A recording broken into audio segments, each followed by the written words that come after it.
Kumusta ako si Otako at ito ang ating susunod na bahagi ng Four-Cut Hero.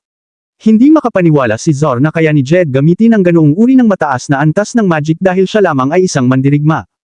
Ipinaliwanag ni Jed na hindi niya sinabing siya ay isang mandirigma sa unang lugar, at ginagamit lamang niya ang mga taybak dahil sa tingin niya ay maganda ang itsura nila. Hininto ni Zor ang magic ni Jed at naghandang umatake ang isa pang unit. Maayos na naihanda ni Jed ang para dito ng maaga at ginamit ang isang tuso na solusyon habang tumatakbo palayo.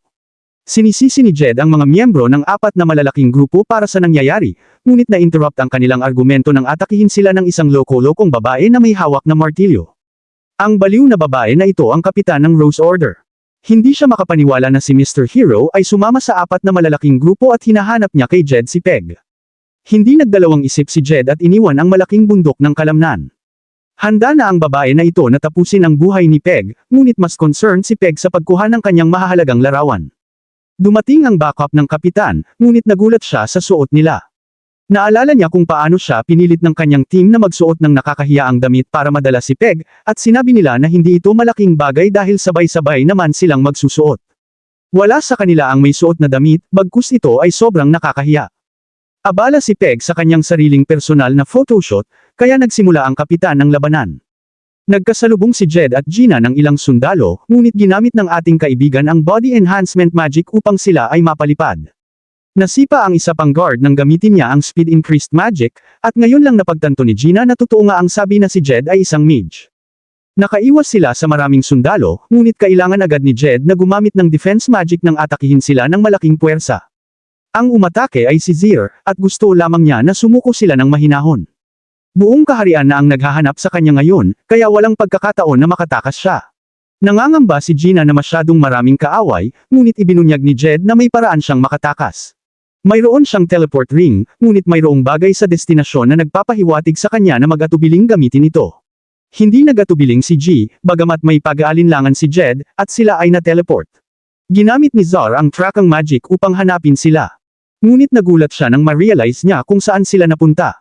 Nagtataka si Gina kung nasaan sila, ngunit hindi nais sabihin ni Jay, at siya ay sinalubong ng isang malaking dragon. Takot si G sa halimaw at nagulat nang tawagin itong Panginoon ni Jed. Ipinaalala ng dragon kay Jed na kailangan pa rin siyang parusahan, ngunit ipinamamanhik niya na magpakalma ito. Nawalan ng isip si Gina nang mapanood ang dragon na kanilang kainin si Jed. Ngunit iniluwa lamang siya ng dragon, at nakita natin na siya ay binalot nito. Sinasabi ng dragon na gustong lamang niya mag-usap, kaya ipinakita niya ang kanyang anyo bilang tao, at natutunan natin na ang pangalan niya ay Lexi. Dinala sila ni Lexi sa kanyang bahay, at ang unang tanong niya ay tungkol sa ginawa ni Jed sa kanyang sungay. Takot na yumuko si Jed at ipinunto na dahil sa kanyang sungay, wala siyang alam tungkol dito. Ngunit gumamit si Lexi ng isang spell ng katotohanan sa kanya, kaya agad na kumupas siya ng saloobin. Narinig niya na ang mga sungay ng dragon ay mayroong malakas na magic, kaya ibinente niya ito sa isang maharlika at kumita ng malaking pera. Binigyan siya ni Lexi ng magandang bugbog dahil sa kanyang mga aksyon, at si Gina ay tanging nakapagmasid lamang ng walang anumang salita. Kumbinsido siyang tama lang na masaktan si Jed, at nagtataka si Lexi kung sino siya. Lalo pang nagalit si Lexi nang isipin niyang naging isang lalaki si Jed at patuloy sa kanyang walang punat na pagpapalo. Naalala ni Lexi kung gaano kagaling na kabataan si Jed dati at nagtataka kung paano siya naging ganoon ngayon. Iniisip ni Gina na baka si Jed ay isang dragon rin, ngunit hindi, siya lamang ay nanirahan kay Lexi bago naging isang bayani. Nare-realize ni Lexi ngayon kung ano ang naging mali sa kanyang mabait na anak at naalala na nagsimula ito nang ang isang lalaki ang nag-udyok sa kanya na maging bayani, ang pangalan niya ay Godel. Siya ang nagsabi kay Jed na kailangan niyang talunin ang Demon Lord at iligtas ang prinsesa. Sinabi rin niya kay Jed na ikakasal niya ang prinsesa at ito ang mataas na punto ng kanyang buhay. Sumabay ang imahinasyon ng batang ito, at patuloy itong sasabihin sa kanyang Panginoon ang kanyang desisyon na maging bayani. Sinusubukan ni Jed na ipaalala sa kanya na pumayag siya dito, ngunit hindi siya nag-aalala, at hindi rin siya bibitawan ni Lexi ngayong pagkakataon. Inaakala ni Lexi na masyadong mapanganib sa labas ng mundo, at nag-aalala siya na baka siya maakit ng ilang hampas lupa tulad ng babaeng may kulay asol na buhok sa kanyang silid. Iniisip ni Jed na dadalhin siya ni Lexi pabalik sa kanilang tahanan pagkatapos niyang umalis noong una, ngunit iniisip ni Lexi na siya ay pumunta sa Catalan para iwasan siya. Wala siyang kaalam-alam, at ipinaliwanag niya na hindi siya makapasok sa Catalan dahil may isang tuso roon. Sa Catalan, tinatawag ni Prince Ruda na tanga si Rock habang inihahanda ang kanyang pagpapapatay. Siya noon ang pinakatuwa ng mga tao at kilala bilang ang Northern Hero.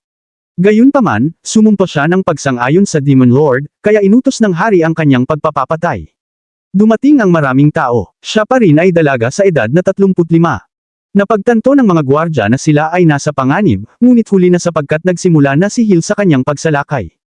Ang kanyang kapangyarihan ay hindi kapanipaniwala, at binati niya ang kanyang kapatid. Ipinakita niya na ang kanilang lumang tao ay nagpadala sa kanya at inaakala niya na gusto ng kanyang ama na iligtas siya. Ngunit ibinigay ni Hill sa kanya ang nakakagulat na katotohanan. Ang kanilang ama ay nagpadala sa kanya dahil ayaw niyang ipagkatiwala sa iba ang pagtanggal ng kahihiyan sa kanilang pamilya. Malinaw kay Rock ngayon na hindi pa patawarin ng kanilang ama siya sa pagsali sa Demon Lord, ngunit ipinaliwanag ni Hill na wala ito kinalaman dito. Sa katunayan, mas kilala si Rock, mas mabuti dahil ito ay nagpapataas sa reputasyon ng kanilang pamilya. Ang dahilan kung bakit hindi patawarin ng kanilang ama si Rock ay dahil siya ay natalo. Siya ay malakas na tinalo ng isang hindi kilalang bata, at napinsala ang pangalan ng pamilya. Hiningi ni Hill ang anumang huling salita na maaaring mayroon siya, at simpleng tinanggap niya ang kanyang pagkatalo, lalo na sa pagkawala ng buhay ni Claudine. Handa siya na ipahintulot sa kanya na tapusin siya, kaya sa halip ay sinalaksak siya ni Hill. Ngunit sa halip na patayin, pinalaya siya ni Hill at ipinapaalala sa kanya na mayroon siyang mga pangarap na dati niyang nais tuparin. Hindi niya naisip na ang pagkamatay ni Claudine ay dapat ng katapusan ng kanyang buhay, at sinabi sa kanya na maaari siyang mamuno sa hukbo ng Demon Lord mismo. Pero ipinaliwanag ni Hill na wala itong kinalaman doon. Sa katunayan, mas kilala si Rock, mas mabuti dahil ito ay nagpapataas ng reputasyon ng kanilang pamilya. Ang dahilan kung bakit hindi pinapatawad ng kanilang ama si Rock ay dahil siya ay natalo. Siya ay malakas na nilamon ng isang hindi kilalang batang brat, at ito ay nagdulot ng disgrasya sa kanilang pangalan ng pamilya. Humihingi si Hill ng anumang huling salita na maaaring meron siya, at siya ay nagpapahayag lamang ng kanyang kabiguan, lalo na't kinuha ang buhay ni Claudine. Handa siyang tapusin niya ang kanyang sarili, kaya't tinusok niya ito ng husto. Sa halip, inilaya siya ni Hill at ipinaalala sa kanya na minsan ay may mga pangarap siyang nais niyang tuparin. Hindi niya iniisip na ang pagkawala ni Claudine ay dapat ng katapusan ng kanyang buhay at sinasabi sa kanya na maaari siyang mamuno sa hukbo ng Demon Lord. Ipinaalala ni Hill sa kanya na walang ibang makakatalo sa kanya sa buong mundo maliban sa kanya, at siya ay naniniwala sa kanya. Sa kasalukuyan, dumating ang mga piniling bantay na tinatawag na Golden Order. Gusto ni Captain Taala na patayin si Rock, ngunit sila ay nasa malaking gulo dahil ibinigay ni Hill sa kanyang kapatid ang isang tayback. May bagong pananaw na si Rock sa buhay at agad na sinugod ang mga tinatawag na elite guards na ito. Sinubukan ni Captain Tayo na makipaglaban ng maayos, ngunit winasak siya ni Rock sa isang tama lamang ng tayback. Kahit si Rock ay nagulat sa lakas at napagtanto na ibinigay sa kanya ni Hill ang pinakamatandang tayback ng pamilya Barcod. Iniisip ni Rock na sobrang lakas ng tayback, ngunit binigyan siya ng pahintulot ni Hill na kunin ito. Iniisip niya na mas kailangan niya ito kaysa sa kanya, at sapat na ang kanyang maliit na sandata para sa kanya. Naalala ni Rock na ang kanilang ama ay nagpadala sa kanya upang tapusin ang kanyang buhay, ngunit sinabi ni Hill na hindi ito ang unang pagkakataon na sumalungat siya sa kanya. Bukod dito, may pakiramdam siya na alam ng kanilang ama na ililigtas niya siya. Sa halip, tinatanggap niya siya na bumalik sa kanilang tahanan kung kailan niya gustong bumalik, at sinabi ni Rock kay Claudine na siya ay nagbabalik. Pagkatapos, hinandaan ni Rock ang sarili para sa laban nang marinig niya ang isang pagtatalo. Siya ay nagulat na makita na si Prague ay pinagbubuli ng ilang mga babae, at siya ay nabigla. Lumapit siya kay Prague at sinabing sumama ito sa kanya pabalik sa kastilyo ng Dark Lord dahil balak niyang maging bagong Demon Lord. Nagtataka si Prague kung plano niya na maghasik ng panibagong digmaan, at ipinaliwanag ni Rock na minsan ay nagpanata siya kay Claudine. Sinabi niya na sisirain niya ang buong imperyo ng Catelyn, ngunit sa una, kailangan nilang makuha ang staff ng clan. Sinundan ni Rock ang kanyang mga pangamoy patungo sa kung saan naruroon ang staff at siya ay nasabik ng malaman na nakita nila kung saan namumuhay si Gina. Nandoon din ang staff, at may alaala siya noong ipakilala siya ni Claudine kay Gina. Siya ay maliit na rom lang noon, at si Rock ang naging responsable sa pagtuturo sa kanya ng eskrima. Sila ay naging malapit, at si Clum ang pilit na nagpakuha sa kanila ng litrato. Nais ni Rock na alam niya kung nasaan siya, at sinabi lamang ni Peg na kasama siya ni Mr. Hero. Binigyan siya ng update ni Peg sa lahat ng nangyari at sinabi kay Rock na si Jed ay talagang mabait na tao, kaya't magkasundo silang lahat. Hindi lamang si Rock ang nagulat sa impormasyong ito, kinakabahan siya sa pinakamasama.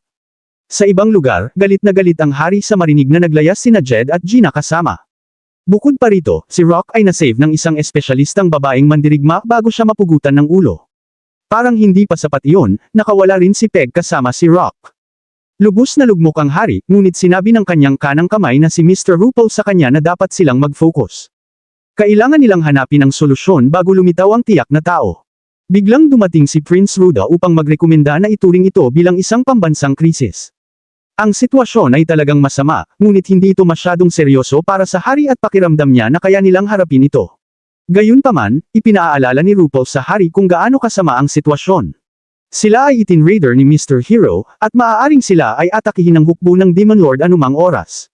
Siya ay totoong galit at nagtataka kung bakit hindi pa lumilitaw ang kanilang guardian, ang itim na dragon na si Dardo. Pinatigil siya ng hari. Ngunit ipinaliwanag ni Hill na wala ito kinalaman doon. Sa bahay ni Lexie, sinabi niya kay Jed na huwag nang umalis. Hindi niya ito bubuksan dahil tatakbo lang ito, ngunit hindi niya kailangang mag-alala dahil hindi magtatapang ang hukbong Kathleen sa kanyang tahanan.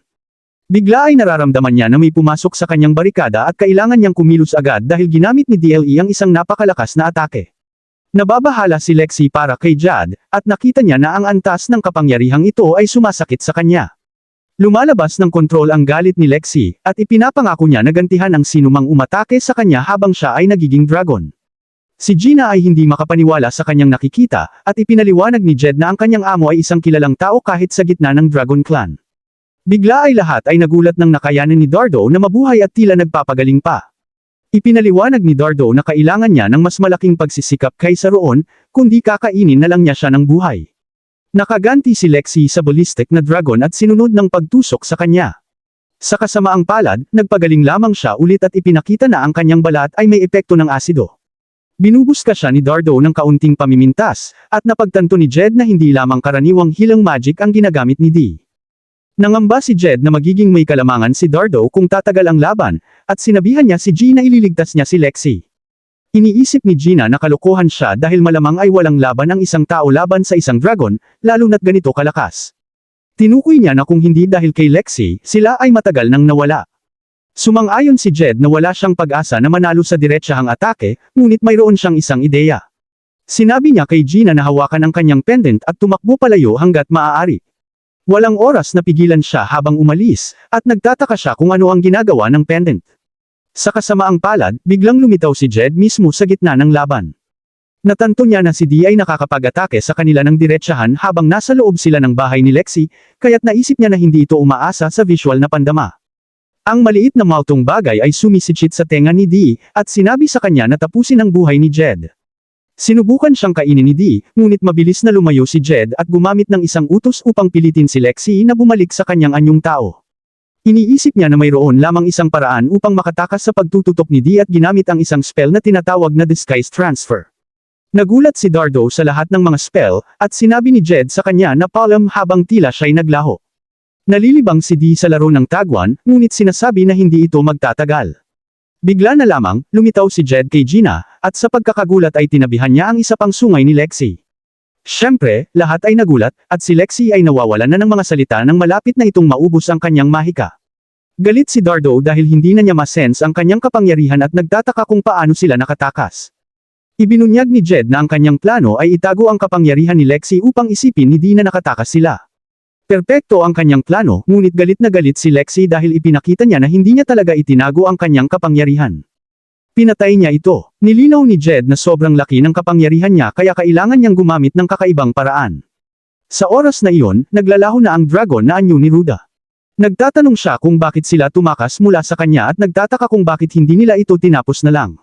Sa ibang lugar, natuklasan natin na si Rock ay nagbalik sa kastilyo ng Demon Lord. Doon niya natagpuan ang huling miyembro ng 4 na pinuno ng Dark Lord na may pangalan na Kay. Si Kay ay nakaupo sa trono at tila mayroon siyang mga alagad sa kanyang tabi. At nakita natin ang ulan na bumabagsak kay Ruda. At si Jed ay may determinadong mukha. Salamat sa panunood ng aking buod, mag-subscribe at i-ring ang notification bell para sa iba pang mga buod.